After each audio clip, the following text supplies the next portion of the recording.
আসসালামু আলাইকুম ভিউয়ার্স, আপনারা সবাই ভালো আছেন। আজকে আমরা রেলের স্লিপারের ঘনত্ব সম্বন্ধে একটা অঙ্ক করব। তো আমরা চলে যাচ্ছি সেই অঙ্কে।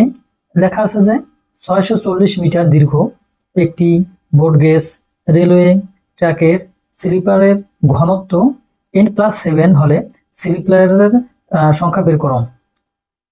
তাহলে আমরা এই স্লিপারের সংখ্যা আমরা বের করব। এই স্লিপারটা কি জিনিস?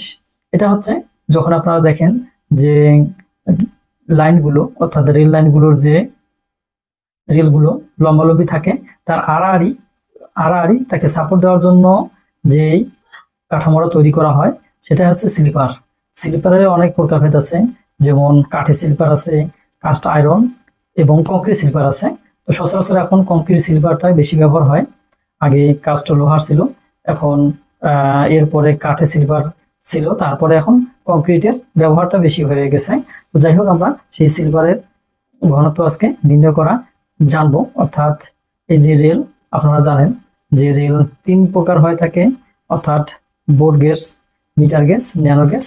এখানে যে বোর্ড গেজ এটা সবচেয়ে বেশি, এর সেন্টার টু সেন্টার মাপ হচ্ছে 1.676 মিটার। তো আমরা এখানে একটা রেল লাইন আট করি। এই যে আমরা এখানে, এটা হচ্ছে রেল লাইন, আর এই স্লিপার হচ্ছে যে এরকম, আপনারা জানেন। এই যে এখান থেকে এখান পর্যন্ত আবার কিছু দূর পর পর এই স্লিপারগুলো দেওয়া থাকে। আমরা এই স্লিপারগুলোর সংখ্যা জানবো। এই 640 মিটারের ভিতর কতগুলো এই স্লিপার বসবে আমরা সেটা আজকে নির্ণয় করে দেখাবো। তো আমরা প্রথমে যেটা জানি, সেটা আমরা জানি যে বোর্ড গেজের এখান থেকে এটা যে আমরা দৈর্ঘ্য হবে সেটা আমি বলে দিলাম।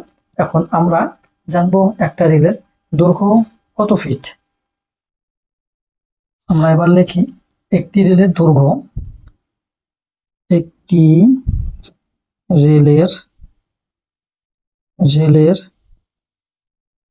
দৈর্ঘ্য আমরা কি জানি?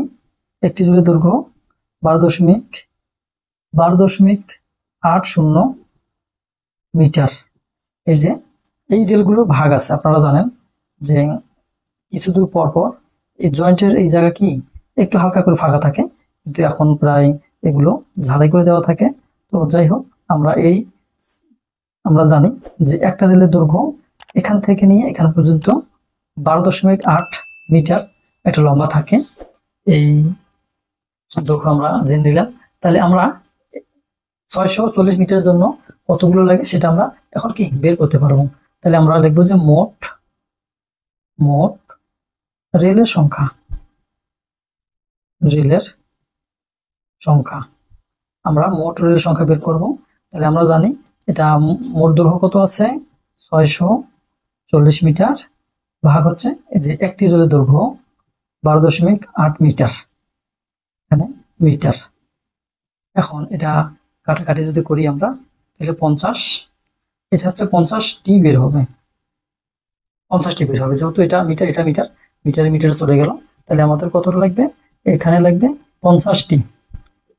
আমরা 50টি এই রেল পাবো। এখন আমরা এখানে যেহেতু আমরা রেল পেয়ে গেছি, এখন আমাদের কি প্রতি রেলের মোট স্লিপারের সংখ্যা, মানে প্রতি রেলের এই যে প্রতিটা রেলের এই যে প্রতি রেলের মোট স্লিপারের সংখ্যা আমরা বের করব। বের করার জন্য আমরা এখানে দেখেন এই যে এন এর মান, তাহলে এন এর মানটা কি হবে আমাদের? এন এর মানটা একটা স্লিপারের যে দৈর্ঘ্য সেটা হবে, আমরা এখন বসাবো যে প্রতিটি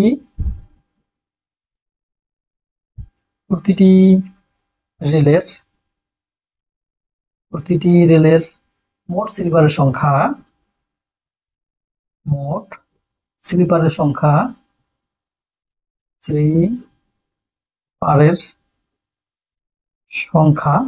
আমরা কি জানি? এই যে n+7, এটা আমি বাংলাতে লিখলাম। তাহলে আমরা n এর মান কত জানি? n এর মান জানি 12.80 যোগ 7। তাহলে আমরা এটা যোগ করলে কত আমাদের হবে? 19.80 মিটার। যেহেতু এটা ভগ্নাংশে আসছে, তো আমরা সেভ করে নিলাম। আমরা এটাকে 20টি ধরলাম, 20টি, এটা মিটার হবে না, 20টি হবে, এটা সংখ্যা হবে যেহেতু আমরা 20টি ধরলাম, যেহেতু 19.8 আছে আমরা 20 ধরলাম। এখন আমাদের কি বের করবো? অতএব আমাদের মোট স্লিপারের সংখ্যা আমরা কি করব? এই যে আমাদের কতটি রেল লাগবে? রেল লাগবে আমাদের 50 গুণন হচ্ছে 20টি। তাহলে 50 আর 20-এ গুণ করলে আমাদের 1000টি। এই আমাদের অঙ্ক। তো আমি আরেকবার আপনাদের বোঝানোর চেষ্টা করি। আমরা একটা রেল, এই রেলের দৈর্ঘ্য এখান থেকে এখান পর্যন্ত একটা রেলের দৈর্ঘ্য কত? 640 মিটার। এটা কিন্তু মোট রেল। আর একটা রেলের দৈর্ঘ্য হচ্ছে 12.8 মিটার। একটা রেলের দৈর্ঘ্য হচ্ছে 12.8 মিটার। তাহলে আমরা এই স্লিপারের ঘনত্ব কত আছে? স্লিপারের ঘনত্ব আছে n+7। তাহলে এই অনুপাতে আমরা স্লিপারের সংখ্যাটা বের করব। বের করতে গেলে আমাদের কি জানা দরকার? প্রথমে হচ্ছে রেলের দৈর্ঘ্য, আমরা জানি 12.8 মিটার মোট রেলের সংখ্যা। যেহেতু আমাদের এখান থেকে এটা দৈর্ঘ্য কত? 640 ভাগ হচ্ছে এই যে একটা রেলের দৈর্ঘ্য আমরা বের করলাম, সেটা হচ্ছে আমাদের কি রেলের সংখ্যা 50টি বের হলো। তাহলে এই যে ছোট ছোট পার্টগুলো দেখতেছেন, এই পার্টে কয়টা লাগবে? 50টি লাগবে। এখন আসি আমরা প্রতি রেলের স্লিপারের সংখ্যা। এই যে প্রতি রেলের, এই যে একটা রেলের ভিতর কতটি স্লিপার বসবে, এখানে কত দেওয়া আছে? এন এর মান হচ্ছে এই যে 12.8। তাহলে হচ্ছে 12.8 যোগ এই 7 এখানে চলে আসলো। আমরা এটাকে যোগ করলাম, যোগ করে কত আসলো? 19.80টি। এটা আমরা সে ধরলাম 20টি, যেহেতু এটা ভগ্নাংশ আমরা রাউন্ড ফিগার ধরলাম 20টি। এখন হচ্ছে মোট স্লিপারের সংখ্যা। এখানে আমরা মোট রেল কত পাইছি? 50টি। এবং প্রতিটি রেলে কয়টি করে আমাদের স্লিপার লাগবে? 20টি করে। অর্থাৎ এখান থেকে এখান পর্যন্ত আমাদের কয়টা লাগবে? 20টা লাগবে। যেহেতু আমি এখানে ছোট করে এঁকেছি, একটা দেখা যাচ্ছে, কিন্তু এই স্লিপার গুলো কি 20টি লাগবে। আর এগুলো হচ্ছে স্লিপার, কিন্তু এগুলো হচ্ছে স্লিপার এগুলো হচ্ছে স্লিপার। তাহলে কতগুলো লাগবে? 1000 স্লিপার হলে এই রেল যে দীর্ঘ বোর্ড গেটস, এই রেলটা স্লিপারের সংখ্যা 1000 হলে বসানো যাবে সুন্দরভাবে। তো যাই হোক, আজকের মতো ভিডিও এখানে শেষ। আপনারা ভালো থাকেন, সুস্থ থাকেন। আল্লাহ হাফেজ।